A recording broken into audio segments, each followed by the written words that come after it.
Hi everyone, and welcome to 3 Questions with MotionPoint. I am your host, Dominic Ditherbyte, and today I'm lucky enough to be with Ashley Erumsele, our Director of Solutions Engineering. Ashley, how are you doing? Doing well, Dom. Thanks for having me. Thanks for having me on the new set. It looks great.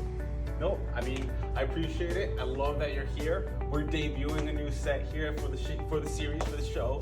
And today we're going to be talking about the localization maturity curve and the technologies associated with website translation, especially when you want to outsource for the first time. So, Ash, my question for you is, at what point in the localization maturity curve does it make the most sense to start outsourcing translation and why? Sure. So that's going to be in a phase called the manual phase. And that's marked when a company actually has made the decision or validated the decision to enter into or expand into a new market. So that company may not have prior experience translating content in the past, and they'll lean on a vendor or a partner to gain learnings about how translation is done and the specific workflows associated with it. I mean, that makes total sense, right? At the beginning, you want a little bit of subject matter expertise. You want a little bit of hand-holding, because quite frankly, we all know translation is much more complex than it might seem at the beginning. So, Ash, you're Director of Solutions Engineering, you deal with technology all the time. What are the different types of technologies that people can use in order to outsource translation? Certainly.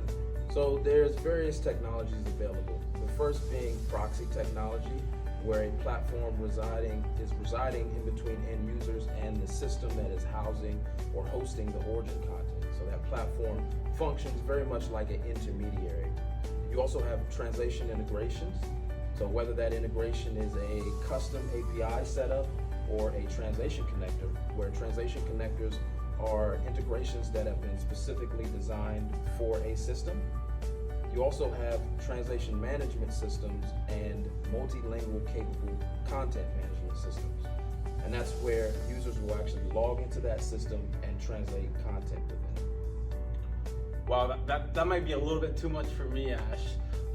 But just to reduce the technical complexity of this, I would ask you, if I wanted to do something effortlessly or with the least amount of work, what technology would I want to go with first? Absolutely. Ultimately, that's going to be dependent on where your company resides on that maturity curve. Right. So if you're within that manual phase, maybe lower on the curve, it's going to make sense to leverage technology such as the proxy that I mentioned. In that instance, you'll be... And why is that, Ash? Sure.